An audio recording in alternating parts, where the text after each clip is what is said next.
Ya, bismillah. Assalamualaikum warahmatullahi ta'ala wabarakatuh. Teman-teman semua, kalau misalkan udah up sampai 20 akan kita mulai ya pelajaran subuh kali ini. Baik, boleh di-share buat teman-temannya yang mungkin ingin belajar bersama kita nih di ruang SBU atau di forum dan wadah belajar. Oke, untuk teman-teman maaf misalkan kenapa telat 15 menit sebelumnya. Saya selalu mulai jam 5.30. Nah, jadi kebetulan sinyal internet bermasalah, jadi saya tethering pakai punyanya suami. Alhamdulillah. Baik. Saya akan memulai ya teman-teman. Bismillahirrahmanirrahim. Assalamualaikum warahmatullahi taala wabarakatuh.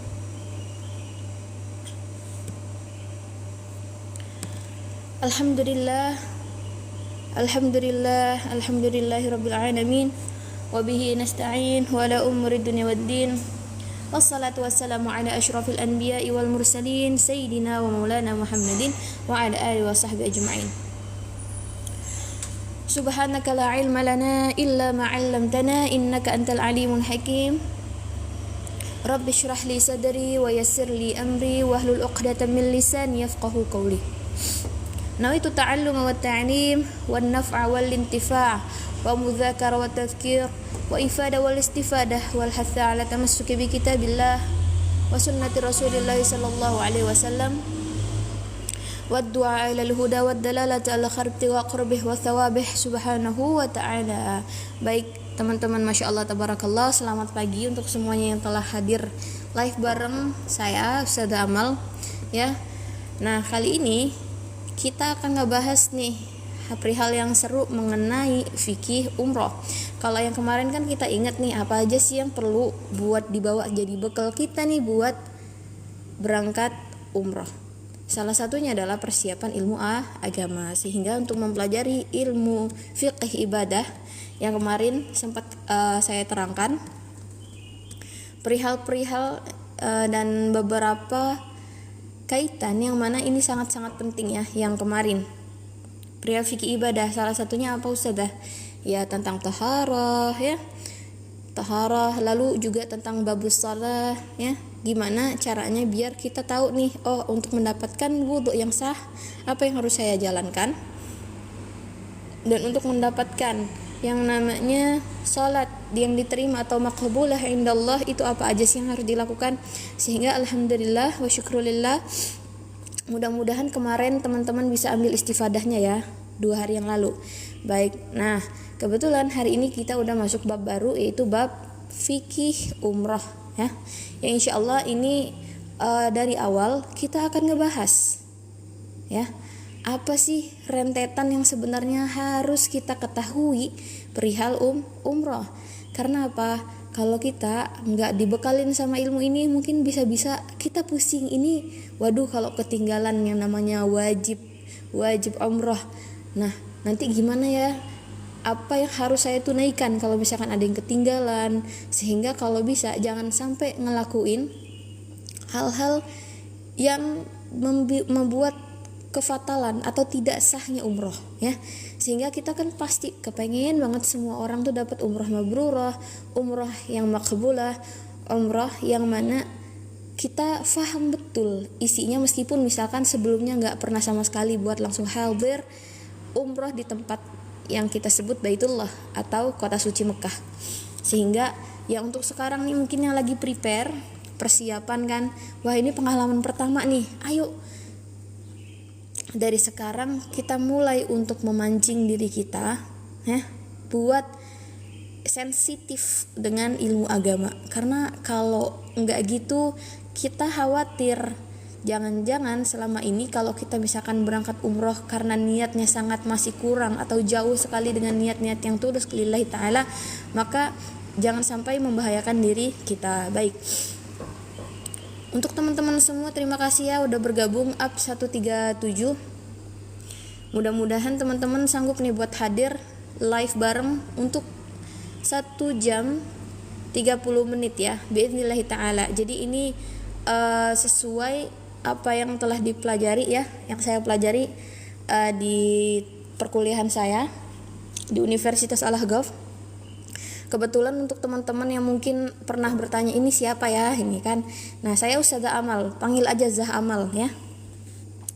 Saya guru Ustazah dan juga salah satu partisipan di SBU atau Semua Bisa Umroh. Nah, saya minta doanya mudah-mudahan dengan adanya forum ini kita mendapatkan ilmu yang bermanfaat, lalu juga kita dapat mengamalkannya dengan baik dan mendapatkan ridha Allah Subhanahu wa taala. Oke, bismillah. Kita di part ketiga ya, tepatnya hari ini ya. Kita akan mempelajari sebagaimana edukasi fikih umroh ini penting. Nah, lalu secara rentetannya ya, ibadah-ibadah umroh itu nanti kita bahas secara detail perihal ihram ya, tawaf, sa'i, tahallul. Tapi sebenarnya kita juga harus ngerti apa aja sih pengertiannya umroh ya, hukumnya umroh, syarat umroh, rukun umroh, wajib umroh, dan tata caranya. Sehingga teman-teman semua kalau misalkan ngerti, oh ternyata umroh itu artinya begini, lalu kita pelajarin dengan baik, insya Allah gak bakal ragu lagi. Baik, ini nanti kita akan pelajari ya tentang Ka'bah. Namun yang paling utama adalah kita harus tahu apa sih itu umroh ya. Umroh sendiri artinya berkunjung ke Baitullah ya. Berkunjung ke Baitullah dengan niat beribadah ya kepada Allah Subhanahu wa taala dengan waktu yang tak ditentukan. Jadi umroh waktunya itu luas, mau di bulan Syawal ya, mau di bulan Ramadan, mau bulan Rajab ya, itu namanya umrah. Qasdu bil bait. Jadi benar-benar niatnya itu berkunjung ke Baitullah dengan niat beribadah ya. Yang mana kebalikannya haji ya, kebalikan umrah itu haji. Kalau haji waktunya udah ditentukan ya, Dzulhijjah. Nah, jadi kalau kita mau tahu apa sih hukum umrah Ustazah ya, sekarang kita ngomongin tentang perihal hukumnya umrah. Nah, jadi waktu yang kalau tadi umrohnya ini ya, sebentar. Waktunya apakah ini keluar? Sebentar ya, saya tes. Oke, keluar. Jadi dengan waktu yang tak ditentukan ya, biar tahu di mana sih kita yang berjalannya di mana. Jadi hukum umroh ya, kita masuk ke hukum umroh. Jadi kita ya yang menganut madhab Syafi'i dan juga Ahlus Sunnah wal Jamaah, menurut madhab itu hukum umroh sendiri itu wajib dalam catatan. Wajib dalam catatan. Apa Ustazah? Dalam catatan wajib dilakukan sekali aja dalam seumur hidup bagi yang mampu. Jadi untuk orang yang nggak mampu nggak diwajibin. Ya. Kenapa bisa begitu? Karena mengambil dalil bahwasannya wa atimul hajja wal umrata lillah ya. Itu di dalam Al-Quran surat Al-Baqarah 196, dan artinya sempurnakanlah ibadah haji dan umrah karena Allah. Jadi andai kata ya, sesuatu niat yang bukan karena Allah, maka itu tertolak atau batil. Sehingga kita pengen banget untuk apa? Before-nya itu kita udah ngomongin tentang perihal suluk ya teman-teman. Gimana sih sebenarnya apa niat-niat yang diperlukan saat kita berangkat umrah? Menyucikan niat kita, meluruskan niat kita sehingga kita dapetin umrah mabrurah. Tanda-tanda nih orang umrahnya mabrurah, pulang-pulang dia bakal jadi orang yang makin lebih baik daripada sebelumnya. Lalu karena kita udah tahu nih, alhamdulillah misalkan kita mampunya dari segi finansial, kesehatan ya dan macam-macamnya, maka kalau misalkan ada uang ya, seketika itu pula uangnya lebih. Alangkah baiknya seseorang tersebut, misalkan dia udah punya rumah ya, kebutuhan yang pokok udah terpenuhi semuanya, maka sisa dari yang hal tersebut ya, dari kendaraan macam-macam yang tersimpan ataupun berlebih uangnya, maka gunakan untuk berangkat umroh. Misalkan sebenarnya ada opsi lain, misalkan mau berangkat jalan-jalan ke Hong Kong ya, atau mau jalan-jalan ke Vietnam, alangkah baiknya kalau misalkan uangnya cukup untuk umroh, maka utamakan untuk berangkat umroh sebagai ibadah ya. Karena jalan-jalan itu boleh, tapi jangan sampai pas uang ada melalaikan yang sebenarnya itu lebih asyik sebenarnya ya, ibadah dengan juga sekaligus mendapatkan nilai bonus, yaitu apa? Mendapatkan suasana baru di kota Mekah, di Madinah. Padahal kalau orang-orang tahu Mekah Madinah ini seru banget tempatnya ya, yang mana setiap sudutnya tuh indah. Setiap tempat sudut-sudut di kota Mekah, kota Madinah itu indah. Sehingga kita pengen orang-orang tuh ayo kalau punya budget siapin buat umroh ya. Tapi mampu, dengan syarat mampu. Kalau misalkan ada orang berkata, saya kepengen sekali pengen umroh, tapi uang saya tidak cukup, berarti ya sudah, sesuatu yang tidak wajib ya, sesuatu yang saat kita tidak mampu maka tidak wajib. Sesuatu yang tidak wajib berarti tidak harus memberatkan seseorang. Sehingga apabila ya diberi kekuatan dan kemampuan finansial ya, Allah pasti buka jalannya. Karena mau nggak mau ya, setiap orang ya yang punya niat baik tapi belum bisa datang nih ke Masjidil Haram, udah terhitung satu pahala. Baru niat doang, padahal baru niat. Gimana kalau misalkan tiba-tiba Allah sayang nih dan Allah ngasih rezeki min haitsu la yahtasib, dari arah yang nggak disangka-sangka, ternyata plek duit turun 50 juta. Karena misalkan omset penjualannya, misalkan yang punya toko atau toko bangunan, toko sembako, tiba-tiba duitnya banyak. Ya udah, kalau misalkan rezekinya berlebih, alhamdulillah untuk kebutuhan sehari-hari aman. Untuk yang namanya suami, misalkan suami udah bisa nafkahin sang istri, anak-anak makan terjamin, uang malah lebih ya, dikasih sehat, misalkan waktunya juga luas. Nah akhirnya apa, perencanaan untuk umroh ini bisa menjadi salah satu opsional ya dalam sebuah keluarga. Untuk apa? Menjalankan ibadah biar taqarrub ilallah, dekat sama Allah. Dan juga misalkan ada punya hajat-hajat lebih besar, bisa diminta di depan di dalam Baitullah atau rumahnya Allah Subhanahu wa taala. Sehingga jangan heran banyak kok orang yang berangkat umroh ya, dengan uang yang dia keluarkan, dengan biaya yang lumayan cukup penuh ya, yang dia keluarkan karena Allah balikin lebih banyak. Allah balikin lebih banyak. Baik. Nah, sehingga kita pengen banget dapat umroh mabrurah, dan kita pengen juga buat dapetin ilmunya dulu. Nah, lalu waktu pelaksanaan umroh juga ya.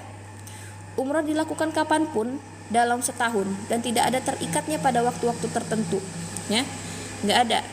Jadi kita nih dapat melaksanakan ibadah umroh ketika memiliki kesempatan dan sumber daya yang memadahi. Nah, lalu kalau misalkan pun ada waktu-waktu tertentu yang lebih ramai dan keutamaan sangat besar ya, dianjurkan umrah itu saat berada di bulan Ramadan. Ya. Berada di bulan Ramadan. Kenapa Ustazah bulan Ramadan ini sangat ajib, sangat gede banget pahalanya? Karena Nabi SAW itu pernah bersabda bahwasannya orang yang berangkat umrah di bulan Ramadan ya, di bulan Ramadan, seakan-akan dia telah berumrah bersamaku ya. Sehingga fadilahnya gede banget ya. Gede banget orang yang berangkat bulan Ramadan. Karena juga Masya Allah Tabarakallah, sebagai pengalaman yang saya dapetin perbedaan umrah ya, di 2021 itu di bulan Ramadan yang pertama, dan 2023 kemarin itu umroh posisinya di bulan seperti bulan biasa. Kalau nggak salah itu bulan masuk bulan Dzulqa'dah ya. Saya yang ke bulan Dzulqa'dah, bukan di bulan Ramadan. Perbedaannya jauh banget. Salah satunya kalau orang yang berangkat di bulan Ramadan ya, pertama misalkan dia dapatnya 30 hari umroh. Kebetulan saya keberangkatannya itu dari Yaman. Setelah lulus kuliah, ini yang pertama ya, itu masih semester 4 yang pertama kali umroh, maaf teman-teman. Nah, semester keempat saya berangkat umroh bulan Ramadan 30 hari.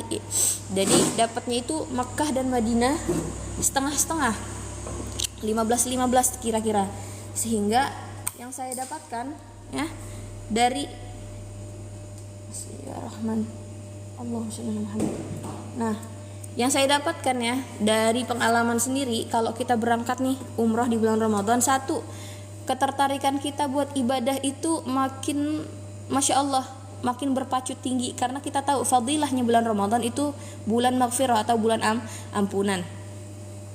Dan juga nih teman-teman, kalau misalkan kita berangkat di bulan Ramadan ya, suasana memang orang-orang ini banyaknya tilawatil Quran, berlomba-lomba pengen khatmil Quran ya.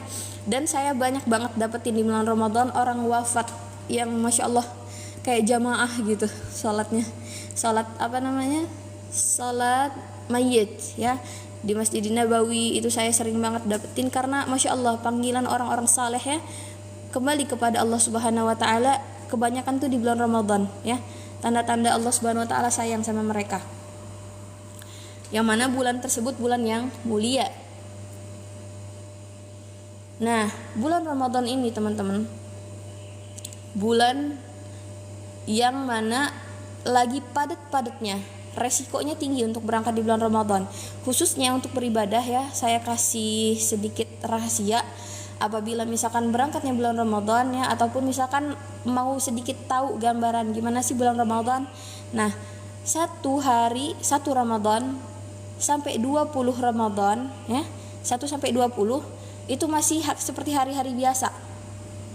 Tapi mau tahu, sholat 5 waktu itu nanti di hari ke-21 sampai akhir Ramadan ya, yang biasanya sering kita sebut Ashra Awakhir, 10 terakhir dari bulan Ramadan. Itu membludak, semua masjid penuh sampai keluar masjid ya. Telat sedikit sholatnya di luar ya. Makanya jadi orang-orang tuh berlomba banget pengen masuk, desak-desakan masuk Masjidil Haram nih khususnya ya. Karena keutamaannya gede. 10 Ashra Awakhir, 10 hari terakhir di bulan Ramadan ini sebagai khotimah atau penutup. Kita husnul khotimah apa enggak nih di bulan Ramadan. Sehingga kalau misalkan umroh di bulan Ramadan, jangan lupa buat bikin tracking jurnal ya. Kita ini udah sejauh mana sih gitu untuk pencapaian bulan Ramadan. Dan sebentar lagi nih kita bakal ngadepin yang namanya bulan Ramadan. Sekarang kita masuk bulan Rajab ya, lalu Sya'ban dan Ramadan. Dikit lagi masuk 1-2 ya, 2 bulan lagi kita masuk bulan Ramadan. Biiznillah ta'ala, mudah-mudahan kita semua dalam keadaan sehat walafiat. Nah, kita masuk ya pembahasan umroh. Nah, sebenarnya Ustazah, syarat dalam umroh itu apa? Nah, ya. Nih, di sini syarat umroh ya. Dari kata syarat sendiri itu tuh sesuatu yang wajib dipenuhi. Maka apabila dari salah satu ini faqid atau enggak ada yang ditunaikan atau enggak termasuk dari kriteria syarat, maka dia enggak sah berumroh.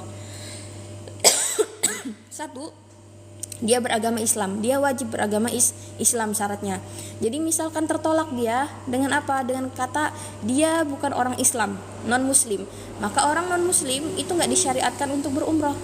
Seperti itu ya. Jadi orang yang kafir atau orang yang kita sebut biasanya non muslim ya, tidak bisa untuk melaksanakan ibadah umroh ya, tidak sah. Lalu yang kedua adalah aqil baligh ya. Akil balik itu sendiri adalah menggambarkan masa ketika seseorang mencapai kedewasaan dan siap menjalani kewajiban. Tanda seseorang itu balik sebenarnya bukan dengan umur 7 tahun, melainkan apa Ustazah? Melainkan dia dengan tanda yang paling kuat menurut ulama ya, yang dikukuhkan menurut mazhab kita, bahwasannya balik itu apabila seorang anak sudah bisa makan sendiri, minum sendiri, dan cebok sendiri. Itu tamyiz ya, udah tamyiz maksudnya ya.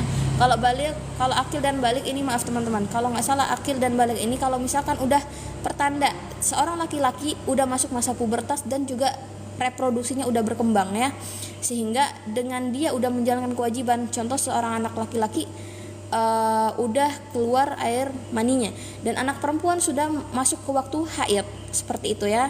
Tapi yang tadi sebelumnya yang tidak dibataskan oleh umur, melainkan dengan bisa makan, minum dan cebok sendiri, itu artinya tamyiz ya. 6. Alafu minkum. Lalu yang ketiga adalah berakal sehat ya.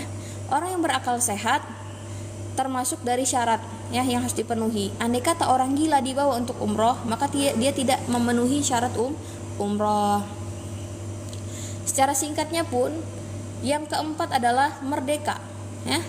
Merdeka ini adalah kita udah merdeka, kita bukan orang yang dijajah lagi. Sehingga dulu kalau kita disebut budak ya, maka kita nggak wajib berangkat umroh dan juga tidak memenuhi syarat kriteria dari berangkat umroh.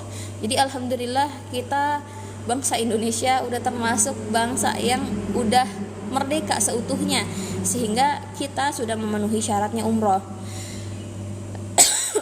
Lalu yang terakhir adalah mampu.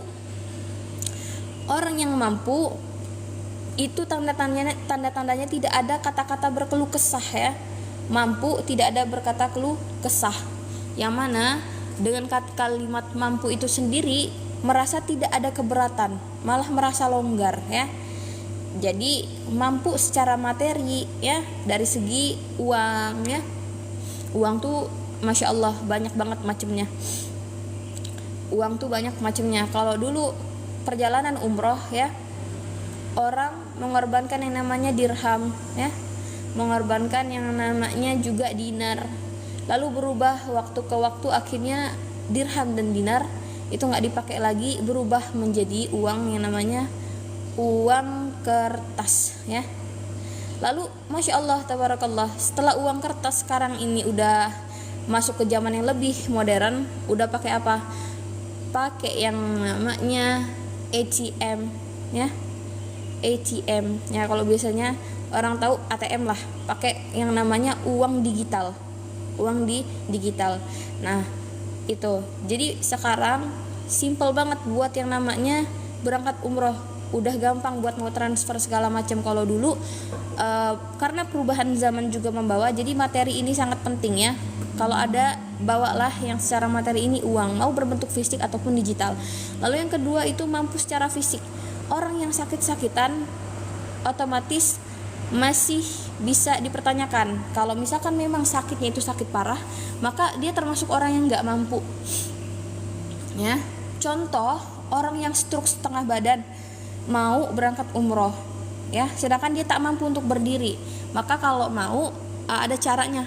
Bisa dengan cara dibadalkan umrohnya, dengan cara memberangkatkan orang lain tapi minta diniatin buat dirinya, itu bisa.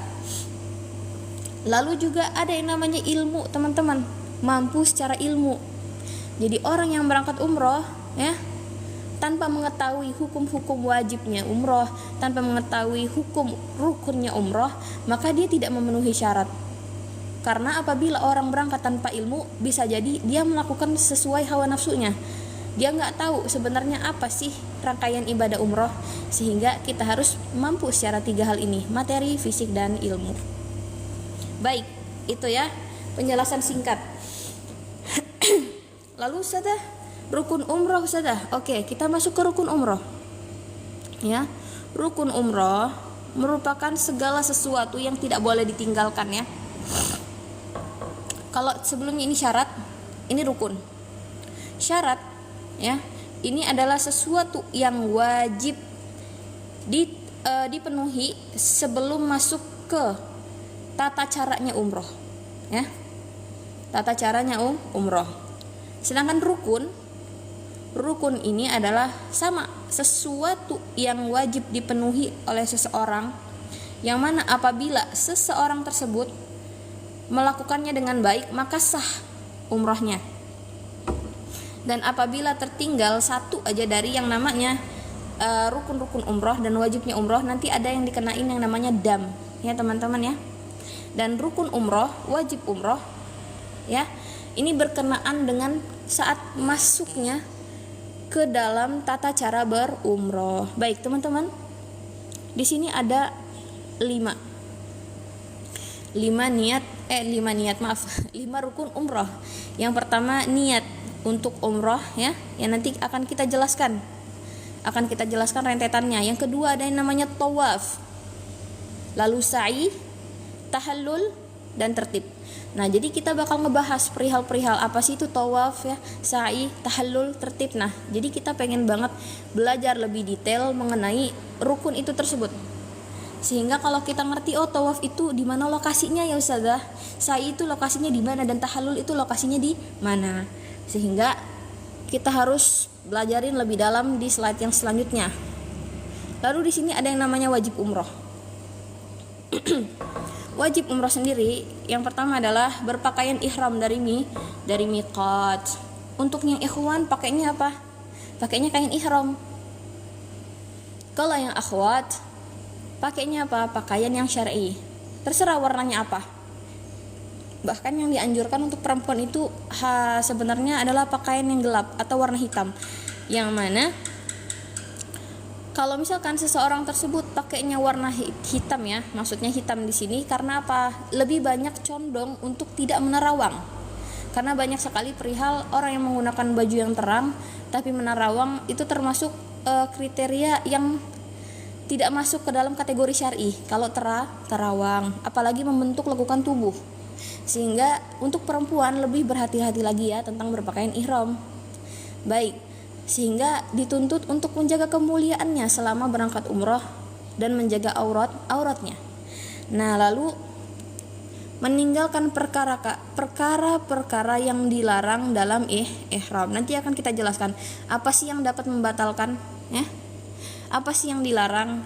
Nah, misalkan terjadi atau hal itu memang saya lakukan, apa yang harus saya bayar, seperti itu ya.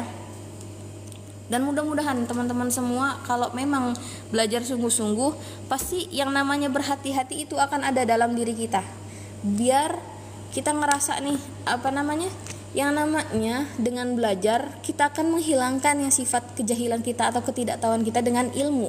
Karena ilmu itu salah satu penerang jalan ya. Contohnya kita mau umroh, kalau kita dibarengin dengan ilmu, seakan-akan kita dapat di akal kita, hati kita untuk merasa tertuntun, beda sama yang nggak belajar. Sehingga alhamdulillahnya SBU bikin ruang, wadah untuk kita belajar. Nah, lanjut aja dulu ya.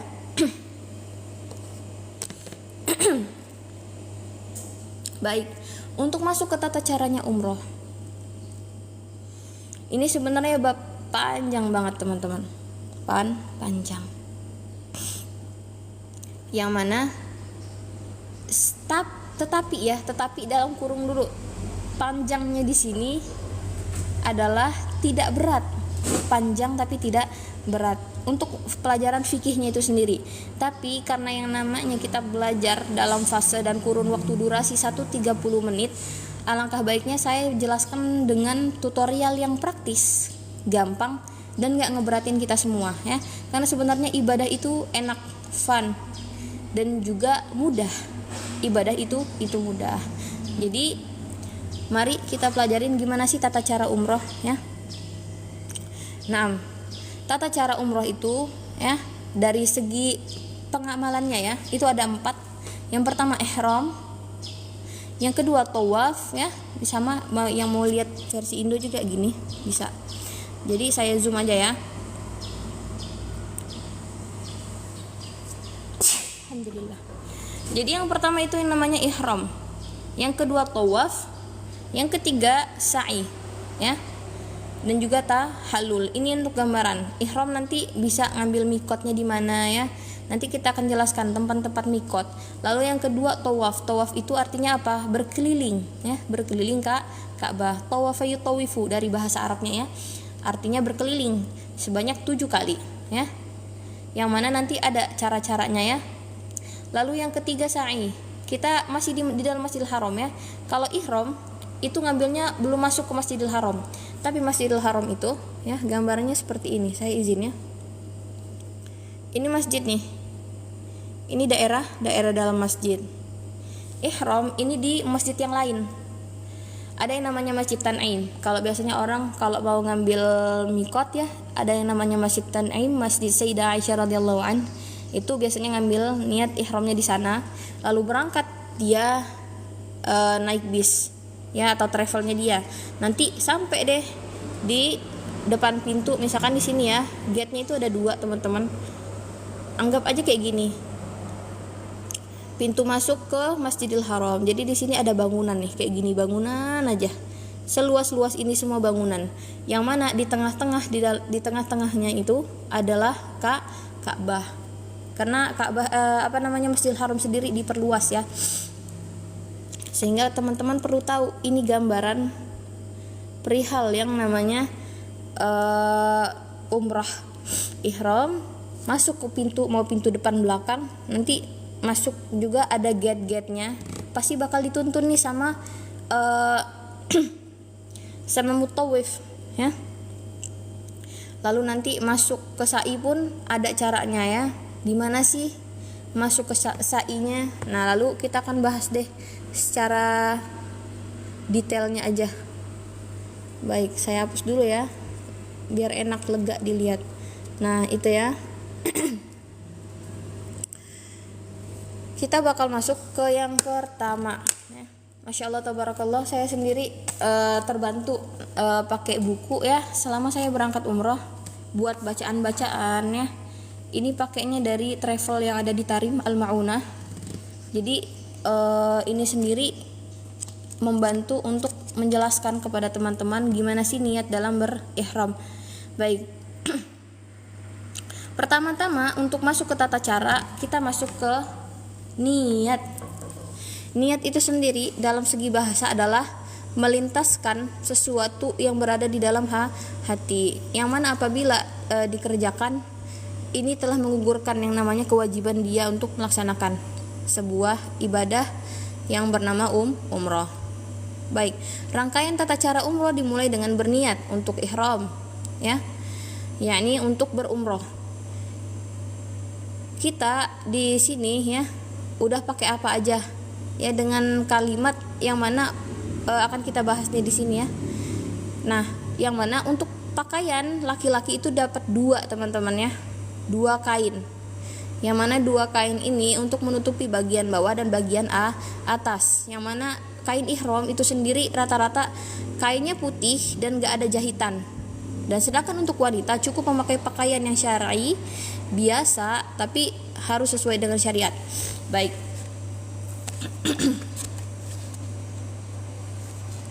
Jadi di sini ya saya bakal jelasin kalau kita ngamalin sekalian sama sunnah-sunnahnya ya, sunnah-sunnah berihram ya, bisa sambil dengarkan. Tapi di sini maaf saya tidak menulis, jadi boleh untuk disimpan seks di catatan kalian masing-masing ya. Yang pertama, sunnah dalam berihram. Ini saya barengin ya, wajib berniat. Tapi kalau misalkan mau dapat kesunahan yang pertama itu adalah bersih-bersih dulu. Potong kukunya ya, potong kuku. Semua lipatan-lipatan badan ya itu dibersihkan. Nah, lalu misalkan untuk rambut-rambut yang banyak ya, yang tumbuh di sekitar kemaluan itu nggak apa-apa, sunnah, dapat pahala orang yang lakuinnya buat dicukur. Dan juga pokoknya kalau ada yang kotor-kotor itu dibersihin di badan kita, juga yang namanya pakaian dan tempat kita. Lalu yang kedua ya, mandi. Niat mandi, yang mana mandinya ini adalah mandi sunnah untuk berihram ya. Nawaitul ghusla al-masnuna lil ihram wa lidukhuli Makkah. Nih ya teman-teman ya. Nih, iktisal artinya mandi ya, mandi. Waqul, dan katakanlah di dalam niat, nawaitu al-ghusla al-masnuna ya, al-masnuna lil ihrami ya.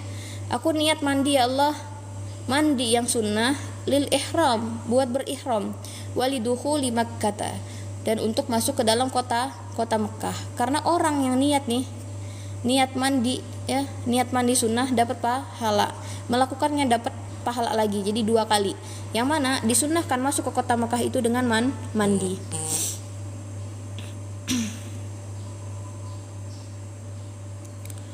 Lalu setelah itu pula yang ketiga kita udah siap-siap nih pakai yang namanya pakaian ihram ya, badannya udah bersih.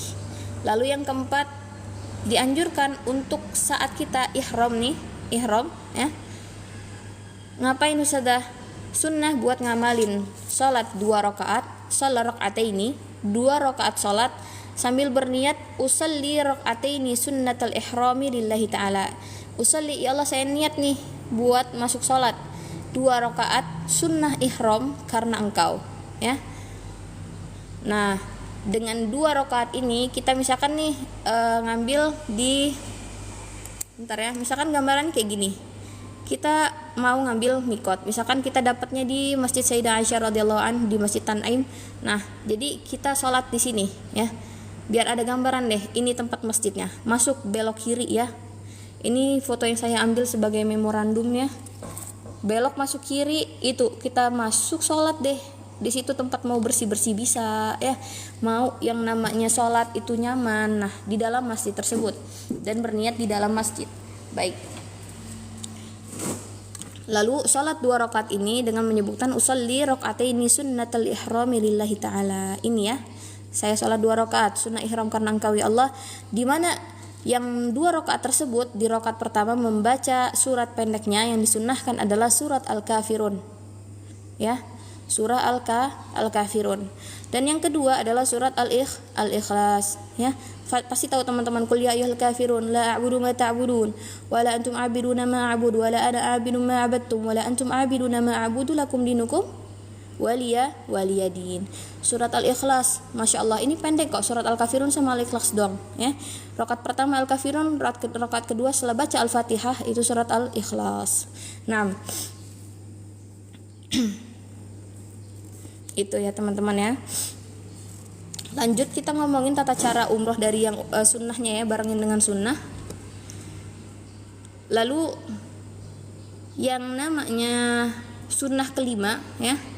Kalau misalkan kita ngambil niat itu ngadep ke kiblat ya.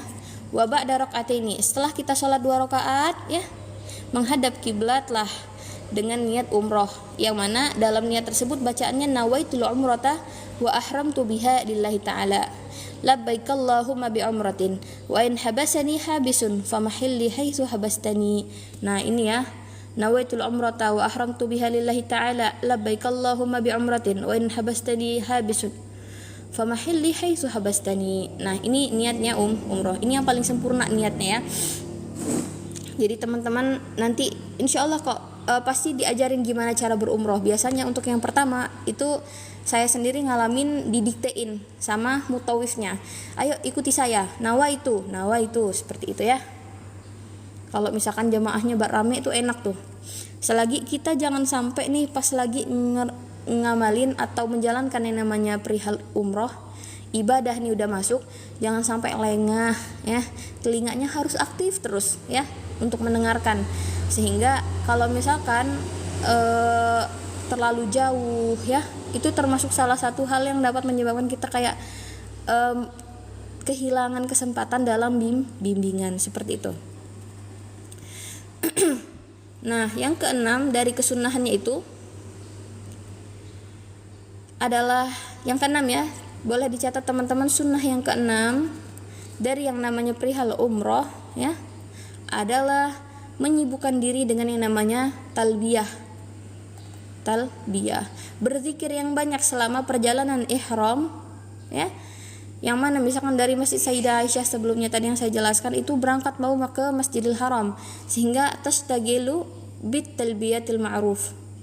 Nah, jadi perbanyak untuk yang namanya talbiyah. Ya biasanya tuh pasti di dalam bus orang-orang ada yang pakai mikrofon nih yang sebagai mutawifnya untuk mendapatkan yang namanya sakinah di dalam bus itu apa dengan memperbanyak zikir. Ya, zikir itu banyak tapi yang dianjurkan itu bertalbiyah ya. Nah, ini nih diulang-ulang sampai di Masjidil Haram ya dengan bacaan labbaik Allahumma labbaik labbaik la syarika lak labbaik innal hamda wan ni'mata lak wal mulk la syarika lak. Naam. Innal hamd, bahwa sesungguhnya keagunganmu, wan ni'mah ya, dan kenikmatan laka wal mulk la syarika lak. Intinya ini nih pengagungan, kemurnian Allah Subhanahu wa taala, bahwasanya Allah itu Maha Esa atau Tuhan itu satu. Jadi labbaik Allahumma labbaik, ya Allah aku mau datang menunaikan panggilanmu. yang mana enggak ada sekutu bagi Engkau ya Allah, bahwasannya Engkaulah yang Maha Agung. Nah, itu dia ya. Nanti kita bakal ngebahas gimana sih Ustazah kalau misalkan niatin ya.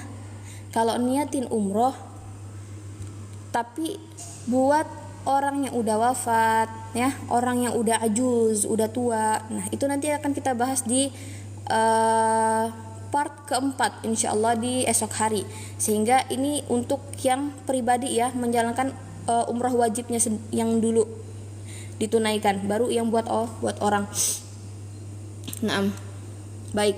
Di sini ada tulisan setelah kita niat umroh di miqat, berarti seseorang sudah memasuki proses pelaksanaan ibadah umroh. Dia udah bagus, udah rapi lah jatuhnya ya, baru masuk ke proses yang selanjutnya, yaitu setelah niat kita tawaf.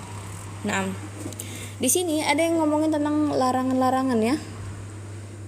Larangan-larangan ihram. Larangan-larangan ihram ya, itu ada 7 macam. Nah, enak kayak gini ya. Yang pertama adalah dilarang untuk memakai pakaian berjahit.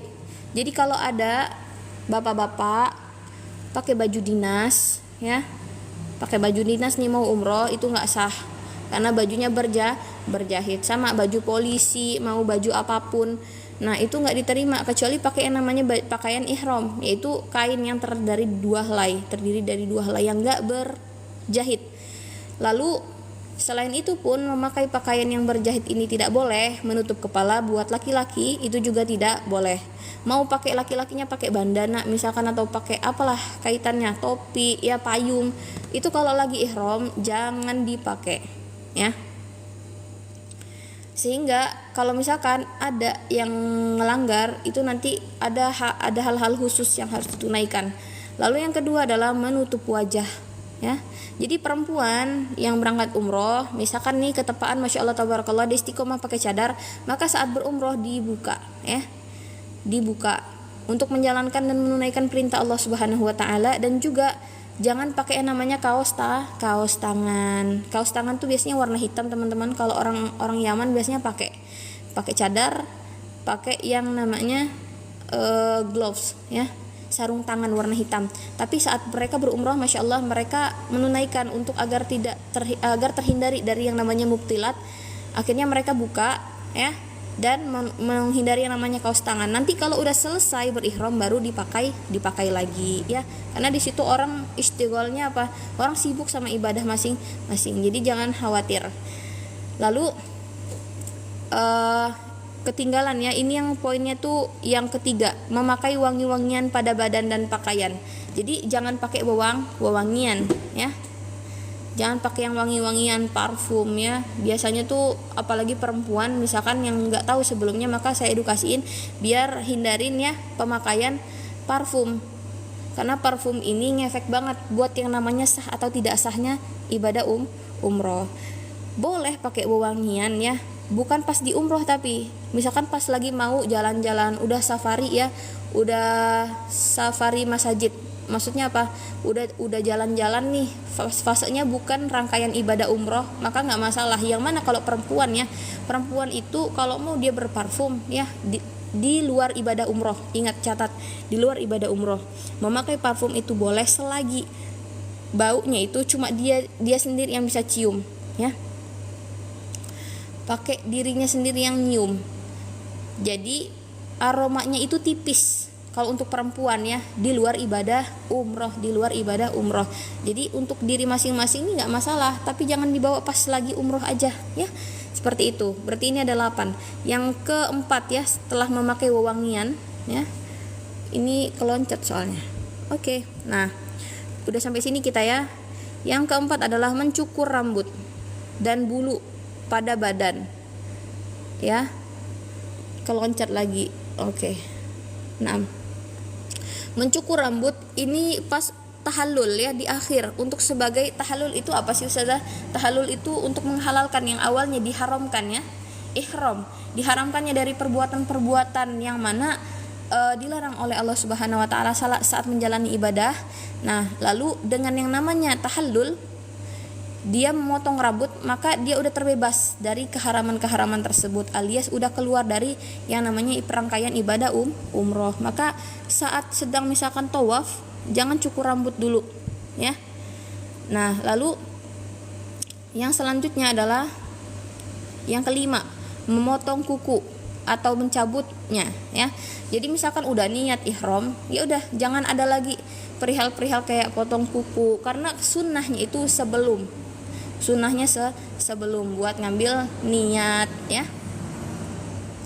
Lalu selanjutnya adalah menikah ya. Menikah di situ di dalam yang namanya berihram itu nggak sah nikahnya ya. Menikahkan orang dan melamar seseorang itu nggak boleh ya. Jangan dilakukan saat lagi prosesi ibadah umroh. Lalu memburu binatang buruan darat, contoh burung, kucing ya, diburu sama dia ya. Ataupun misalkan jangan sampai paling minimal kalau ada burung-burung terbang jangan diganggu, lewat di mana yang mana burung-burung tersebut bisa makan tanpa kita mengganggu teritorial mereka. Jadi cari jalan aman. Atau biasanya orang-orang nih suka banget ngejar burung. Jadi harapannya untuk tetap stay cool ya, jangan sampai bahagia banget tapi akhirnya apa? Dapat mengganggu yang namanya makhluk hidup yang lain ya. Karena termasuk mengganggu hewan itu tidak baik. Jadi memang yang pernah dulunya mudah-mudahan diampuni, dan saya dulu juga pernah hal tersebut terjadi karena mungkin saya karena nggak tahu ternyata happy banget ya gitu, tiba-tiba bawaannya mau megang burung, ternyata burungnya terbang padahal lagi makan. Ya Allah, astagfirullah. Jadi mudah-mudahan teman-teman semua dengan edukasi kali ini bisa ya untuk menghindari mengganggu, apalagi memburu binatang yang namanya binatang darat. Memburu binatang darat nih contohnya nanti ada belalang. Di Arab ada belalang teman-teman, ada, saya udah dapet. Apalagi misalkan di Yaman tuh rame, ada musimnya. Bahkan kalau di Arab musim belalang ini jadi sate-sateannya mereka, masya Allah. Nah, lalu ini ngomongin tentang melakukan hubungan suami istri ya. Hubungan suami istri ya, apabila seseorang melakukan yang namanya larangan-larangan berihram nanti dapat yang namanya dam. Maka melakukan hubungan suami istri saat ada di Masjidil Haram ya, kan semua runtutannya ada di Masjidil Haram ya. Kecuali pas niat itu di luar Masjidil Haram, berangkat naik bus. Nah, jadi ini diharamkan ya, jangan sampai, ini larangan, dosa besar ya. Lalu yang terakhir adalah memakai minyak rambut. Jadi rambut kita ya udah biarin seperti biasa. Jadi jangan pakai yang namanya wangi-wangian, pakai yang namanya minyak rambut. Biasanya minyak rambut pun terkandung wewangian ya. Seperti itu, karena sebenarnya ini pun diisyaratkan oleh siapa? Nabi Muhammad SAW. Nah, seperti itu. Kita lanjut ya. Ini sama yang udah saya jelasin ya, ketika dalam keadaan berihram. Sepanjang perjalanan menuju Masjidil Haram disunnahkan memperbanyak kalimat labbaik Allahumma labbaik, labbaik la syarika laka labbaik, innal hamda wan ni'mah laka wal mulk la syarika lak. Nah, seperti itu ya. Dengan artian aku memenuhi panggilanmu ya Allah, aku penuhi panggilanmu. Tidak ada sekutu bagi engkau dan aku memenuhi panggilanmu. Sesungguhnya segala puji bagi engkau, nikmat dan kerajaan bagimu, tidak ada sekutu bagimu. Nah, jadi untuk mikot ya, itu tergantung, nanti ada kok panduan dari mutawifnya. Karena tempat-tempat mikot ini banyak ya, termasuk banyak. Yang mana ya? Hadis Nabi yang sebenarnya menetapkan 4 tempat mikot ya. Yang pertama ada Zulhulaifah. Zulhulaifah ini buat penduduk Madinah, karena dia ini kota Madinah nih teman-teman. Ini kota Madinah, deket ya. Buat ngambil mikotnya dari sini, tinggal nanti ke Mekah, tawaf, sa'i, tahallul. Nah, buat ngambil niatnya dulu ya, niat. Nah, buat orang penduduk Mekah ini tempat yang paling dekat ini yang diambil. Lalu yang kedua ada namanya Juhfah ya. Juhfa buat penduduk Syam. Syam tuh kayak negara Palestina ya, dan teman-temannya sekelilingnya. Ada juga yang namanya Qarnul Manzil ya, Qarnul Manzil untuk penduduk Najd ya. Lalu yang keempat Yalamlam untuk penduduk Yaman. Nah, sebagian ulama Yalamlam ini enggak ya, ini jangan dimasukin dulu. Jadi intinya tuh kita tergantung, ada yang ngambil niat mikot ya, yang langsung dari dalam pesawat. Ada yang niat mikot yang udah sampai di kotanya ya. Jadi ini hanya gambaran yang mana nanti pas ikut berumroh jangan lupa untuk berniat di tempat-tempat ini. Yang mana lihat dulu kita sekarang lagi ada di mana nih ya. Kalau dulu saya pas berangkat dari Yaman pakainya Yalamlam ya. Pas udah sampai di Madinah ya, yang versi yang paling pertama sih berangkat umrohnya lewatnya ngambil niat pas udah berangkat di Madinah. Di Madinah dari Zulhaifah udah niat ke Mekah langsung tawaf. Seperti itu. Baik. Ada tasbih. Maaf. Nah, masuk ke yang kedua ya, setelah yang namanya niat ya. Kita ngomongin tentang tawaf di Ka'bah. Tadi niat ya, ngambil niat di mikot namanya. Lalu kita akan melaksanakan yang namanya tawaf di Ka'bah. Baik. Ini gambarannya ya, saya pernah tangkepin gambarnya. Ini gambaran kita masuk pertama kali nih. Ini ada garis hijau ya. Kita masuknya dari sini teman-teman, buat keliling 7 kali. Nah, sebenarnya tawaf sendiri ya, ini rangkaian tata cara yang kedua, yang mana dia itu berkeliling sebanyak 7 kali, yang dimulai dari Hajar Aswad ya, dan berakhir di Hajar Aswad pula. Nah, untuk yang mempermudah jamaah ya, dari mana sih terhitungnya ya? Terhitungnya masuk ke dalam putaran. Nah, untuk mempermudah jamaah saat tawaf, sekarang terdapat garis imaginer, yaitu garis lurus antara Ka'bah dan lampu yang dipasang di sisi masjid. Alhamdulillahnya saya juga pernah nyimpen di kamera. Nah, ini untuk teman-teman semua yang mungkin pernah berangkat umroh ya, untuk pertama kali ini, yang maksudnya imaginer tuh, yang lampu hijau. Nah, kalau kita udah lewatin batas ini, berarti kita udah mulai tawaf. Kayak garis startnya. Andai aja kalau ada garis start untuk tawaf, maka hijau ini adalah pembatasannya ya. Udah masuk apa belum? Seperti itu ya. Garis imaginer. Baik. Lalu ya, pada batasan ini melihat ke arah Ka'bah sambil melambaikan tangannya. Jadi dia tuh ada di sisi kiri kita. Di sisi kiri. Ka'bah itu ada di sisi kiri kita. Nah, yang mana ada nih buat kesunahan teman-teman yang pengen banget ngelakuin yang namanya tawaf di haula Ka'bah. Tawaf keliling Ka'bah maksudnya. Naam. Ya, rukun yang kedua yang namanya tawaf itu ya sama, disyaratkannya sebagaimana syarat-syarat di dalam sholat ya. Salah satunya dia itu wajib untuk satril aurah atau menutup aurat. Yang kedua dia harus yang namanya toharoh.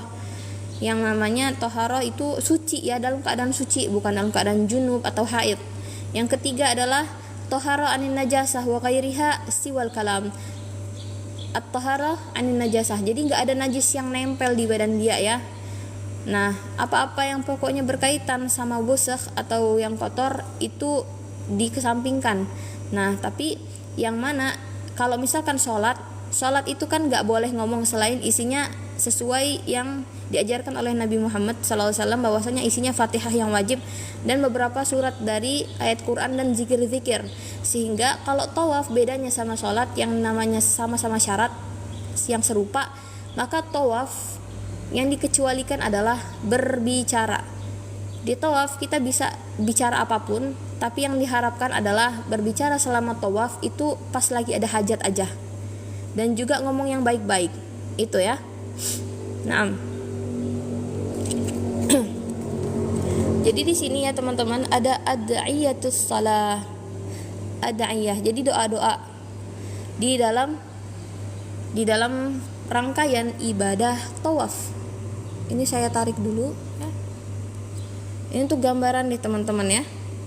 Andai kata kita lagi virtual untuk masuk ke Masjidil Haram ya. Anggap teman-teman sekarang nih lagi pegang bukunya ya. Lalu mau masuk nih ke garis hijau buat lewat dari sini, buat start ya.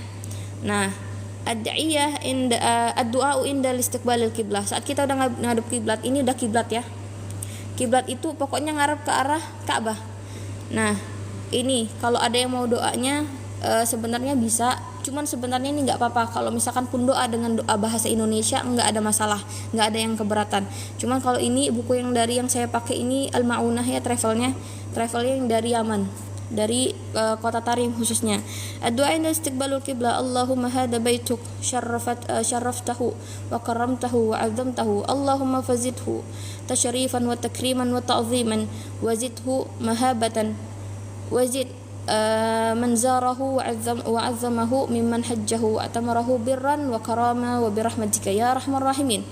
Nah, ini doa. Jadi pas kita misalkan di depan Ka'bah, doa yang baik-baik. Misalkan pun nggak mau pakai bahasa Arab ya, nggak apa-apa, doa yang baik-baik. Ya Allah, mudah-mudahan dengan aku berangkat umrah menjadi umrah yang mabrurah, menjadikan aku ibadah terasa lapang, menjadikan kepribadianku lebih baik ya Allah, sehingga engkau mencintaiku, seperti A B C D F G. Nggak apa-apa, doa yang banyak.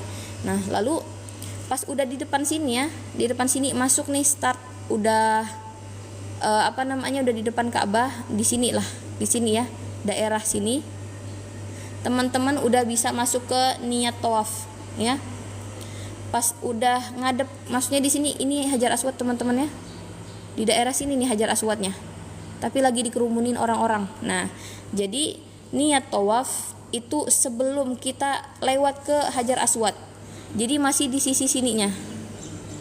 Bentar ya. Nah, di sisi sininya, karena pas udah lewat dari Hajar Aswad itu udah masuk ke bagian start ya, bagian start. Nah, jadi kalau misalkan mau dibacain hal ini ya, ini pun nggak masalah teman-teman. Kalau misalkan ada buku panduan dari travel masing-masing itu lebih mudah ya. Nah, sebenarnya doa-doanya yang komplit ini kalau misalkan nggak ada harokat dan nggak ada arti, agak merasa kesulitan, dan saya nggak ngeberatin teman-teman semua ya untuk menghafal.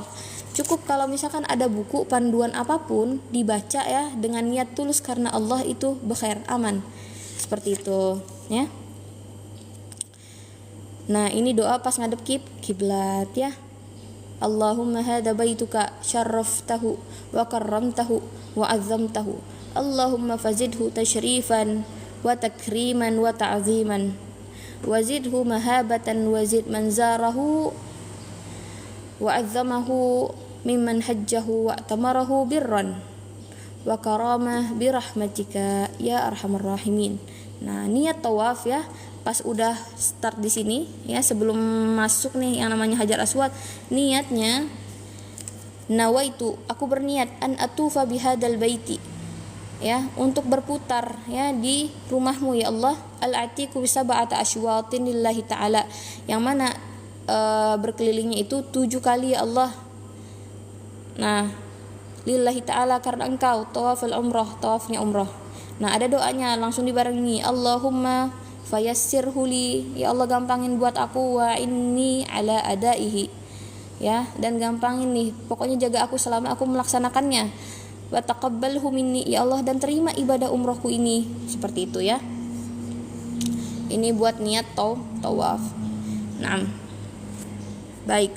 Nah, nanti pas kita nih udah masuk, kita bakal ketemu yang namanya di sisi sini ya, di sisi kanan kita, yang mana ada nanti garis hijau kayak gini. Kita udah start, udah masuk untuk rangkaian. Sekali putaran itu berhentinya ketemu lagi lampu hijau, itu terhitung 1 ya. Muter lagi, kalau ketemu lagi lampu hijau yang 1 ini udah terhitung 2, sampai 3, 4, 5 dan 6 dan 7 baru bisa selesai rangkaian kita untuk tawaf. Sehingga nanti pas tawaf udah selesai, kita menepi ya teman-teman, menepi. Nah, menepiknya itu nanti kita ngomongin sebenarnya gimana sih rangkaian kalau pakai kesunahan. Nah, tawaf ya, sunnah pas tawaf nih. Ini kan wajibnya kan berkeliling 7 kali ya. Yang mana dia kalau sunnah tawaf ya, tawaf ya ini berkeliling Ka'bah, disyaratkan juga yang seperti yang kita ketahui. Yang namanya tadi udah jelasin toharoh, satril aurah, segala macamnya. Nah, maka kita dianjurkan ya, yang namanya berangkat untuk melaksanakan umroh itu pas sunnahnya ini nggak wajib teman-teman, sunnahnya aja untuk namanya romal. Romal itu artinya berjalan cepat-cepat ya, berkeliling. Berkeliling itu kakinya kalau misalkan kita slow, maka ini faster sedikit, itu dapat kesunahan, tapi nggak wajib, jangan dipaksa ya kalau misalkan nggak sanggup. Nah, al-isra'u fil masyi, nah jadi agak cepat-cepat tuh. Nah, lalu yang namanya berlari-lari ini hanya disunahin tapi buat laki-laki, yang perempuan enggak ya. Jadi lari-lari kecil, agak sedikit berlari-lari ya saat berkeliling tawaf itu hanya untuk laki-laki yang sunnah. Tapi kalau perempuan nggak usah, nggak dapat kesunahan kalau perempuan. Nah, dan mana kalau misalkan nih kita udah deket nih pas ketemu Hajar Aswad ya, ada kesunahan. Saat kesunahan ini bisa dilakuin, nggak apa-apa, lakuin. Misalkan Ka'bah itu kan yang Hajar Aswadnya ada di tepi ya, tepi awal pas kita mau berputar. Nah, andai kata dekat, nggak ada orang, nggak rame, maka kita dianjurkan ya, disunnahkan untuk yang namanya istilam wa takbilah. Kita salam ya, angkat tangan ya, salam tuh kayak nyentuh ya. Naam, dan mencium yang namanya Hajar Aswad. Sebenarnya Hajar Aswad ini sendiri ya, perihal batu yang mana kalau bukan Nabi Muhammad yang ngajarin ya, maka orang-orang nggak bakal tahu apa sih sebenarnya yang terjadi dengan yang namanya Hajar Aswad. Jadi sedikit cerita Hajar Aswad ya. Hajar Aswad ini adalah aslinya batu dari surga, yang mana dia itu aslinya berwarna putih menjadi hitam karena dosa-dosanya manusia. Nah, sebenarnya ingat bahwasannya batu tersebut ya, dia itu batu yang mana la yadur wa la yanfa ya. Ada yang mengatakan seperti itu. Ulama bilang batu yang mana dia itu sebenarnya enggak memiliki mudarat dan enggak memiliki manfaat. Maksudnya apa? Ini masih bertentangan ya kaul tersebut, yang mana katanya batu ini misalkan nih kekeramatannya bukan karena batu ini loh yang bikin kita itu sugih, tapi sebenarnya dengan batu ini ya menjadikan orang ya, yang mana batu ini sebenarnya tidak membahayakan buat umat manusia, dan sebenarnya juga saya lebih suka ngomonginnya memberikan manfaat. Karena apa? Memberi manfaat batu tersebut karena orang ya yang istilam dan mencium Hajar Aswad, dia mendapatkan pahala sebagaimana Nabi Muhammad SAW mengajarkan pada umatnya. Nah, jadi dulu Nabi Muhammad itu dilihat sama Sayyidina Umar. Sayyidina Umar ini lagi berdiri kan, posisinya ngeliat Nabi Muhammad menyentuh Hajar Aswad dan menciumnya, sehingga yang namanya sahabat nih Sayyidina Umar bilang, kalau bukan, dia ngomong sama Hajar ya, ngomong sama batunya, kalau memang bukan Nabi Muhammad nggak nyium kamu, aku nggak bakal lakuin ini gitu. Jadi ini hanya sunnah teman-teman. Kalau misalkan dapat untuk ketemu langsung sama Hajar Aswad, istilam buat salam, buat cium ya, marhaba, silakan.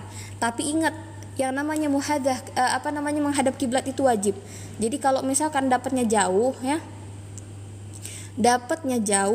maka cukup melambaikan tangan seperti ini ya.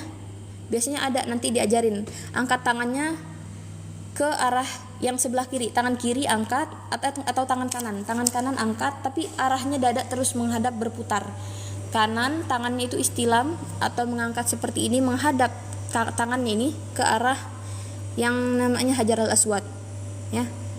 Lalu dengan mencium Jadi tangannya itu ke mulutnya, lalu istilam lagi ke atas kayak gini, ya. Nah, seperti itu. Nanti diajarin gimana caranya. Nah, itu dilakuin sebanyak 3 kali ya istilam, dengan sambil membaca Bismillahi Allahu Akbar, ya. Baca zikir-zikir di dalamnya.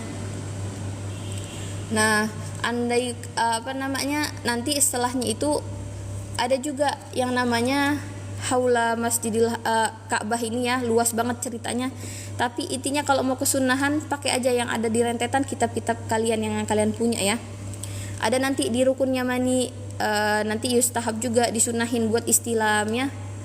Nah, istilam tuh kayak yang tadi isyarat dengan tangannya, dengan 3 kali syarat 3 kali angkat tangannya. Naam. Dan mana disunahin pula selama kita berkeliling ya, kita perbanyak yang namanya zikir dan doa. Karena orang yang berkeliling ya, posisinya zikir sambil doa ya, itu pengabulannya lebih cepat di sisi Allah. Diperpanjang 7 kali itu perbanyak namanya zikir. Jadi jangan sampai istighal atau kesibukan dia disibukin dengan hal-hal yang kurang bermanfaat. Contoh sambil nonton YouTube keliling misalkan, jangan sampai. YT, maaf teman-teman, aku sebutin platform nggak sengaja. Nah, lalu yang selanjutnya adalah kalau misalkan udah selesai nih keliling selesai kan. Nah, kita nanti berhenti lagi yang namanya di batasan start ini. Nah, udah selesai, Masya Allah, udah selesai 7 kalinya, kita bisa menepi nih. Nah, masuk ke dalam bagian ini atau masih di depan sini, kita ngelaksanain sunnah sholat ya, sunnah sholat 2 rakaat, sunnah tawaf. Jadi kayak gini. Nah, jadi setelah kita ngelakuin yang namanya ikmalut tawaf, udah beres tawafnya 7 kali ya, maka kita bisa buat sholat 2 rakaat sebentar. Nah, yang mana niatnya adalah usolli rakaataini sunnatut tawaf wa tahiyyatul masjid lillahi ta'ala. Jadi 2 niat sunnah ya. Salat tawaf sekalian salat tahiyatul masjid ya, itu sah. Kalau misalkan pun niatnya kan dia kan wajib tuh dalam hati ya, saat sembari bertakbiratul ihram. Maka kalau misalkan pun enggak bisa bacanya dengan versi bahasa Arab, hatinya tuh ngomong, ya Allah saya salat 2 rakaat sunat tawaf dan tahiyah masjid lillahi ta'ala. Udah salat takbir Allahu Akbar ya, barengan nih niatnya di dalam hati. Nah, yang mana sama yang rakaat pertama nih, rakaat pertama itu yang dibaca surat Al-Kafirun, dan yang kedua di rakaat kedua nih surat Al-Ikhlas. Nah, yang mana sunnah kalau misalkan mau ngambil tempatnya ya, kalau udah selesai tawaf ya, di mana sih Ustazah tempat yang paling bagus? Paling bagus sholat 2 rakaat itu di belakang makamnya Sayyidina Ibrahim alaihissalam. Jadi kita mau masuk ke yang namanya Ka'bah ya. Nah, maaf kalau misalkan ini berbahasa Arab tapi lebih enak. Nah, jadi ini yang namanya yang ke-7 ya, makam Sayyidina Ibrahim alaihissalam. Ini makamnya. Makam beliau kita nanti kan di posisinya di sini nih, di sekitaran sini. Orang masih ramai ini, bondong-bondong ya, kecil-kecil manusianya. Nah, nanti di sini bisa sholat. Ada agak sedikit membatas di belakangnya, maksudnya di sini ya, sholat 2 rakaat. Karena Masya Allah cerita tentang yang namanya makam Sayyidina Ibrahim. Sebenarnya makam itu apa sih Ustazah? Makam Sayyidina Ibrahim, makam yang di akal kita mungkin yang terbayang adalah kuburan ya, padahal bukan. Makam artinya sendiri adalah tempat berpijaknya Sayyidina Ibrahim ya.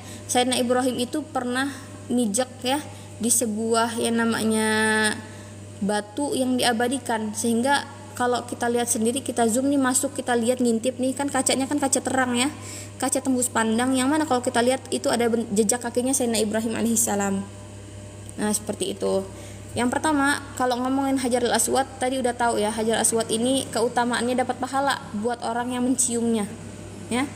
Babul Ka'bah adalah pintu Ka'bah. Ini yang nomor 2, ini pintunya Ka'bah ya.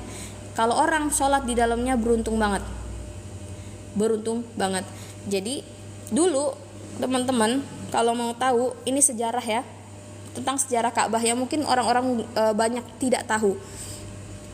Dulu ya, ada yang namanya perenovasian Ka'bah. Kalau orang belajar sirah nabawiyah ya sampai tuntas pasti tahu. Dan juga ini yang diterangkan oleh ulama kita di salah satu kitab I'anatut Talibin, bahwasannya ya di fikih umroh ya. Ini dulu Ka'bah itu persegi panjang, teman-teman. Mungkin teman-teman agak shock. Masa sih Ustazah? Iya. Jadi gini, dulu Ka'bah itu persegi panjang seperti ini. Nah, inilah. Pokoknya batasannya itu yang namanya Hijr Ismail ini termasuk dari bagian dalam Ka'bah, ya. Lalu intinya saya pendekin ya penjelasannya biar nggak bertele-tele. Ka'bah ini direnov menjadi persegi 4. Dulu tuh kayak gini. Jadi Hijr Ismail tuh belum ada, ya. Nah, sehingga kenapa dulu tuh ada nih Sayyidah Aisyah datang ke Nabi Muhammad kayak ngomong kayak gini, wahai Rasul, aku tuh pengen banget loh sholat di dalam Ka'bah. Tapi Nabi Muhammad bilang, ya udah, kamu cukup ya untuk sholat yang namanya di sini, di dalam hijrnya Ismail, dalam sini, karena dia termasuk dari bagian dalam Ka'bah. Itu riwayatnya.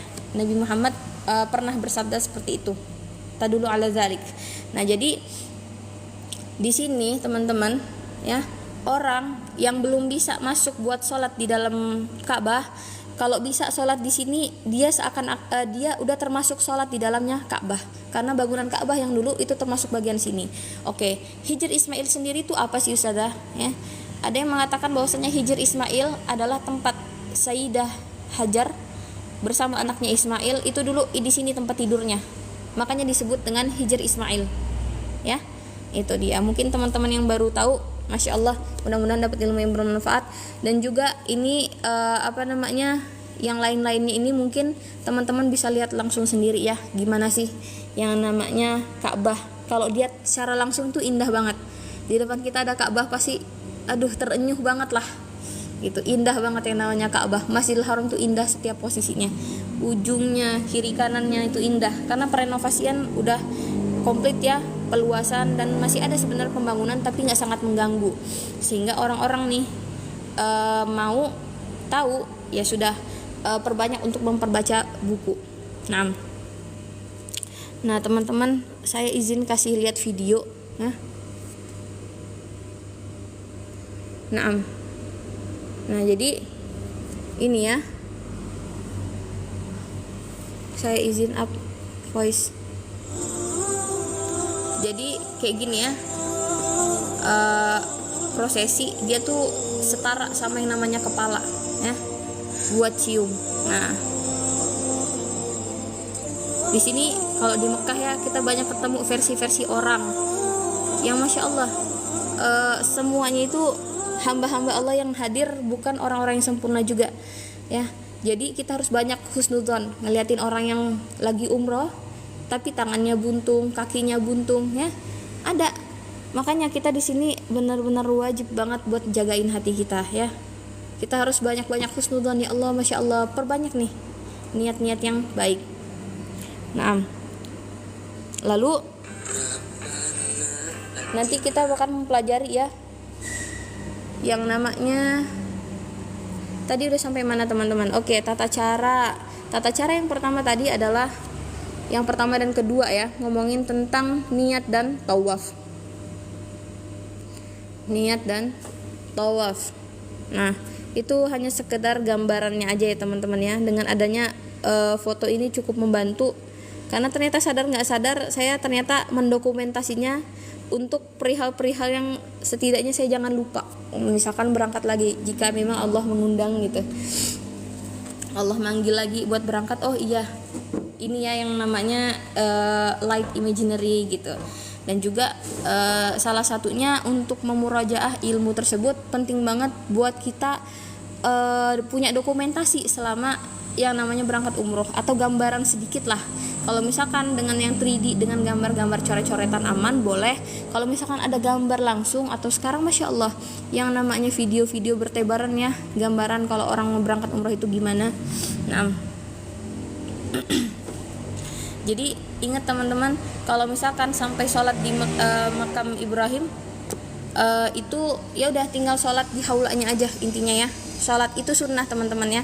Misalkan pun teman-teman semua nggak dapet nih buat di tempat itu, ya udah setidaknya selagi masih di dalam Masjidil Haram itu silakan sholat dimanapun ya. Niatnya apa? Sunnah 2 rakaat tawaf ya. Saya niat ya Allah usolli sunnah ya, usolli sunnahnya sunnah tawaf sama sunnah tahiyatul masjid, seperti itu. Nah lalu kita lanjutin teman-teman ya. Insya Allah yang versi ketiga dan keempat dan yang kelima, yakni dari pembahasan runtutan rangkaian ibadah itu kayaknya kita bakal lanjut di part kedua. Nah kalau kita udah selesai ya selesai yang namanya tawaf. Sebentar ya, enaknya dicoret. Bismillah, la haula wala quwwata illa billah. Nah, di sini dia. Setelah selesai tawaf disunahkan sholat 2 rakaat ya di belakang makam Nabi Ibrahim, lalu kemudian minum air zam-zam ya. Minum air zam-zam di tempat yang udah disediakan. Jadi Masya Allah tabarakallah, nanti teman-teman yang ngeliatin ada di sisi kiri pintu keluar, sepertinya saya punya deh gambarnya. Sebentar ya, gambaran bahwasannya gimana sih pas kita mau masuk ke tempat yang namanya mas'ah atau tempat bersa'i ya. Kan yang namanya kita udah selesai nih ibadah yang namanya ibadah tawaf ya, kita langsung ke sa'i. Nah ini dia, saya sempat foto ila mas'ah. Kalau ada lihat kalimat kayak gini berarti udah mau masuk nih kita ke kanan, tempatnya untuk bersa'i. Sa'i itu bolak-balik 7 kali. Oke?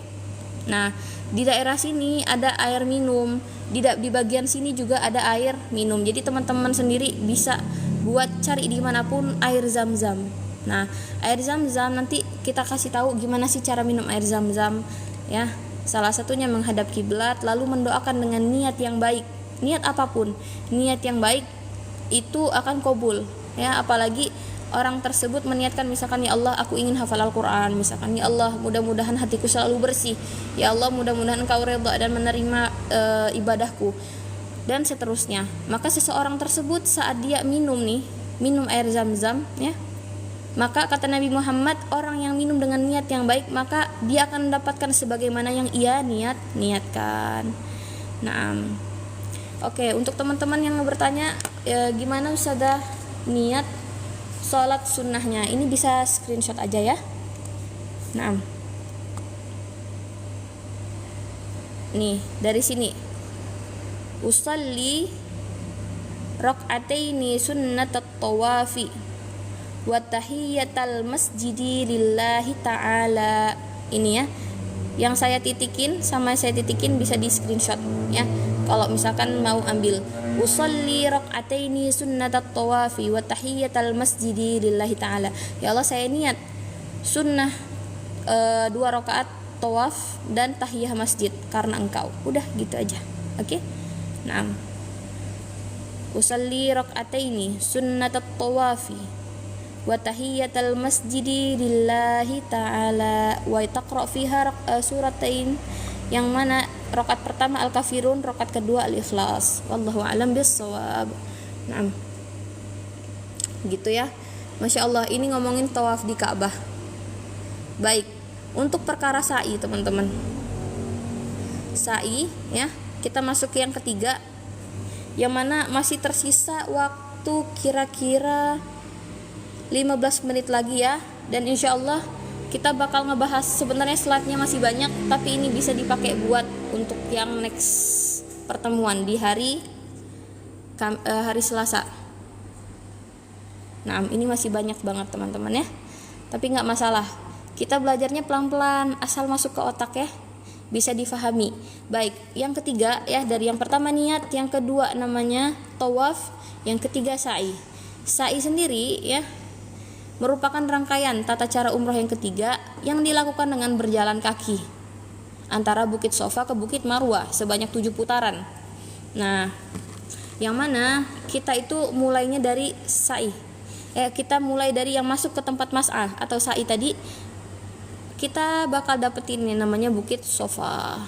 Nih, Bidayatus Sofa. Nah, kita tuh masuknya sebenarnya dari gate yang sini. Kalau teman-teman bisa nih lihat ini. Ini ada sekedar pintu ya. Nah, biasanya orang masuk dari sini. Nanti pas mau mulai dari sini dia. Nah, itu nih berbondong-bondong. Jadi kalau teman-teman masih kayak bingung, bisa kita lihat dari atas ya. Nah, andai kata kita lihat dari atas tuh Bukit Sofa kayak gini. Tapi Masya Allah tabarakallah, karena kalau dari zaman dulu ya, bayangin zaman dulu tuh susah banget. Gak ada lantai ubin-ubin kayak gini. Jadi orang dulu ya udah batu ke batu, jalan-jalan itu susah banget. Yang mana zaman dulu sama zaman sekarang malah lebih enak. Karena tempatnya udah diamankan, maksudnya tidak terjal ya teman-teman ya. Yang mana pembangunannya sudah semakin canggih. Kalau ini dari atas ya teman-teman ya. Jadi orang-orang nih mau berangkat untuk sa'i setelah dia tawaf, maka disinilah tempatnya. Aslinya kalau bangunan ini nggak ada, bangunan-bangunan putih-putih ini nggak ada, ini semua batu di zaman dulunya. Masya Allah, sekarang banget banyak kemudahan buat teman-teman yang mau berangkat umroh. Yang ajus ya, dulu nggak ada yang namanya sepeda listrik ya. Sepeda listrik atau yang namanya kayak becak lah. Di atas tuh lantai tuh ada banyak ya teman-teman ya. Tempat yang namanya sa'i itu ada lantai-lantainya. Ini lantai paling dasar. Nah, karena kalau biasanya jamaah haji itu membludak, maka yang dipakai itu atasnya lagi. Nah, lalu ini ya, ini hanya sekedar gambaran kalau kita lagi masuk ke yang namanya Safa Marwa. Kesunahan yang ada di Safa dan Marwa ya, itu disunahin buat namanya toharoh ya. Jadi misalkan orang nih udah lepas kentut pas lagi mau yang namanya untuk masuk ke perjalanan sa'i, itu nggak disyaratin pas sa'i dalam keadaan suci ya, tapi sunnah kalau dia punya wudu. Nah, niatnya pas sa'i adalah nawaitu sa'ya al-umrati sab'a asywatin lillahi ta'ala. Nawaitu, ya Allah aku niat buat sa'i umroh ya, sab'a asywat, 7 bolak-balik ya, lillahi ta'ala, karena engkau ya Allah. Nah, seperti itu. Lanjut. Nah, ini saya jelasin aja pakai yang ini ya, biar enak. Itu cuma tadi nunjukin gimana sih cara berniat. Misalkan niatnya mau sa'i, mau bolak-balik ya 7 kali. Jadi dia itu Safa Marwa itu terhitung 1 ya. Nanti Marwa ke Safa itu 2, seperti itu. Sampai akhirnya yang ujung-ujungnya bakal berhenti lagi di titik Marwa ya, keluarnya dari pintu Marwa. Nah, lalu disunahin juga khusus untuk laki-laki, tapi ya yang mana nanti pas ada nih lampu-lampu hijau, berlari-larian kecil ya, berlari-larian kecil. Yang mana kalau kita lihat videonya seperti ini ya teman-temannya, untuk gambarannya.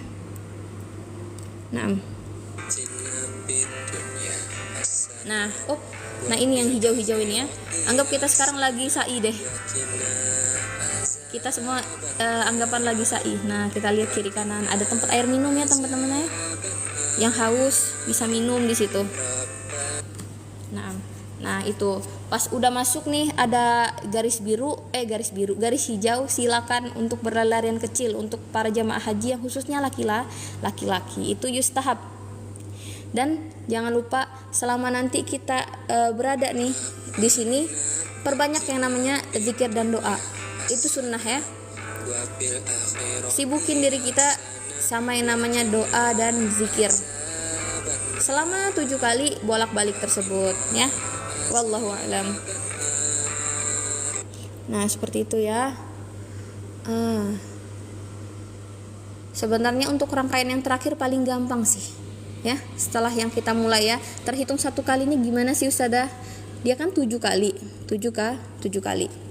Yang mana ini andai kata ini Safa, Bukit Safa, ini Bukit Marwa ya. Nah, perjalanannya itu kayak gini ya, ke sini ya.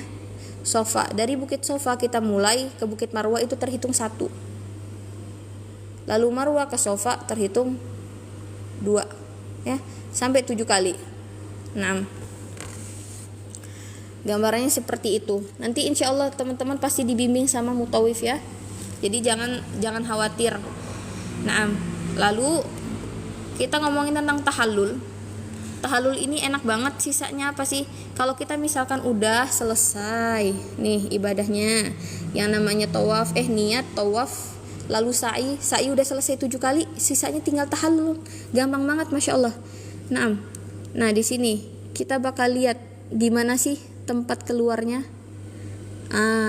Ini saya masih nyimpan, Masya Allah. Saya seneng banget karena ternyata di HP saya, di galeri saya masih banyak tempat-tempat yang harus saya ketahui. Jadi kenapa sih sempat saya foto, karena yang namanya tempat ya banyak nih di HP galeri saya, semuanya isinya tentang peta-peta. Oh ternyata ini berakhirnya sa'i. Nah berakhirnya sa'i itu ada di Bukit Marwah ya. Nah di sini, di bawah sini nanti kita keluar, kita bakal ngelakuin yang namanya tahallul. Pas udah keluar nih dari sa'i, dari tempat sa'i. Nah ini gate tadi, kalau yang masuk ya enter mas A, yang ini sa'i N, udah berakhir. Nah pas udah keluar ya udah siapin yang namanya gunting ya. Ini gunting saya sempat foto. Nah gunting saya ini gunting teman saya pakai pinjem ya, bareng-bareng kami belinya kalau nggak salah ini pas di tahun 2021. Jadi gunting ini Masya Allah ternyata sempat saya foto untuk kenang-kenangan. Nah jadi untuk untuk yang perempuan, laki-laki, gimana sih Ustazah cara motong rambut ya yang sesuai dengan fikih Ustazah? Baik. Nah kalau misalkan tahallul ya, ini kelebihan tahallul maaf teman-teman ya. Oke, tahallul sendiri itu artinya mencukur rambut. Nah mencukur rambut ini adalah akhir dari proses kegiatan ibadah umroh. Bagi laki-laki ya boleh mencukur sebagian, boleh juga mencukur habis. Jadi yang wajib tahallul itu paling enggak laki-laki dan wanita ya, paling enggak 3 rambut. 3 rambut. 3 rambut tuh 1 helai, 2 helai, 3 helai, potong aja sepanjang apapun yang kita mau ya. Panjangin dikit bagus, segini lah, atau sejari ruas kayak gini aman gitu. Mau disimpen rambutnya, mau dibuang nggak masalah. Tapi kalau saya sendiri saya nyimpen. Saya simpen rambutnya karena sebagai kenang-kenangan aja. Biasanya orang yang potong rambut langsung dibuang ke tempat sampah yang tertutup ya, seperti itu. Jadi kalau untuk perempuan ya cukup dengan memotong 3 rambut wajibnya ya, alal agal ya, alal agal setidak-tidaknya. Jadi kalau misalkan untuk laki-laki yang punya rambut ya, yang punya rambut nih, intinya cukur yang sebotak-botaknya itu apa? Kalau misalkan teman-teman semua bisa untuk cari tempat yang namanya tempat gundul, itu sunnah ya, sunnah buat laki-laki tapi bukan buat perempuan. Perempuan nggak sunnah, malah makruh kalau dia ngegundulin rambutnya. Tolong perempuan jangan digundulin rambutnya. Jadi laki-laki ya sunnah cukur habis, tapi misalkan sebagian pun nggak masalah. Nah untuk misalkan dalam keberangkatan, taruhnya jangan di koper ya teman-teman ya. Saya sendiri belinya itu pas sudah berada di kota Mekah. Nah karena apalagi kalau bawa guntingnya gunting gede ya, bisa-bisa bakal ditangkap sama maskapai ya. Pihak maskapai itu bakal ke scan, oh ternyata ini bawa alat benda tajam, sehingga kalau bisa yang nggak scanning itu ukurannya tuh yang kecil banget, yang lipat ya. Itu saya pernah bawa keberangkatan tapi dari negara lain, bukan dari Indonesia. Saya bawa gunting pas udah di Qatar, itu gunting kecilnya nggak ketangkep basah ya, gunting yang kecil banget, yang warna perak, warnanya silver, kecil dalam tempat itu nggak terdeteksi. Nah, jadi kalau untuk teman-teman jangan untuk pantauan, hati-hati untuk tidak membawa benda tajam yang ukurannya sedang ke besar itu berbahaya. Nah, untuk yang mau tahu gimana sih jaraknya, berapa kilometer, silakan cek aja di internet ya, berapa jaraknya. Yang saya rasain itu pas sa'i di bulan Ramadan dan sa'i yang di bulan biasa itu terasa banget pas bulan Ramadan ya, karena posisinya sore-sore biasanya ya orang berangkat buat yang namanya sa'i. Masya Allah tabarakallah, itu kerasa banget kebakar kalori. Tapi juga intinya apa, kalau misalkan selain di bulan Ramadan kan kita bisa minum, jadi silakan misalkan yang capek bertepi buat minum, tidak ada masalah seperti itu ya. Nah, kalau misalkan kakak-kakak semua nih, teman-teman, ibu-ibu, bapak-bapak pas sa'i, tolong perhatikan ya, misalkan pakaian yang sampai melorot ya. Untuk perihal aurat juga, kalau misalkan capek biasanya tuh rambutnya udah kemana-mana, tolong diperbaikin ya, biar nggak dilihat sama yang non mahram. Jadi tetap yang namanya selama perjalanan umroh kita hadirin ya, kita hadirin hal-hal yang dapat menyejukkan hati. Jangan sampai araf usut ya. Kalau bisa nih, kalau manggil temen samperin, samperin. Jangan sampai nanti pas udah di sana malah yang terjadi adalah neriakin temennya dari jauh. Misalkan Ahmad ya, bapak ini namanya Bang Toyib mau manggil Ahmad, gara-gara gak kedengeran akhirnya dia panggil Ahmad, kayak gitu, contoh aja Ahmad.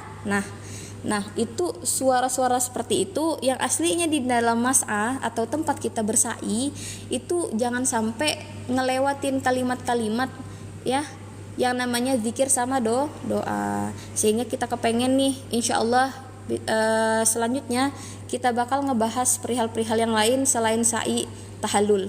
Nah, yang kelima aja deh kita bahas yang penutup ya. Sebagai penutup artinya tertib ya. Jadi kalau misalkan orang-orang nih ngelakuin ibadah umroh harus sesuai rangkaian.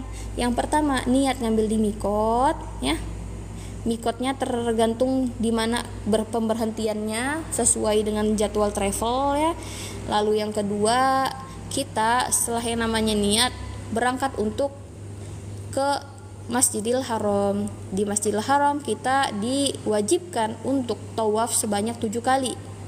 Lalu setelahnya kalau udah selesai baru masuk ke mas'ah atau tempat kita bersa'i sebanyak 7 kali bolak-balik.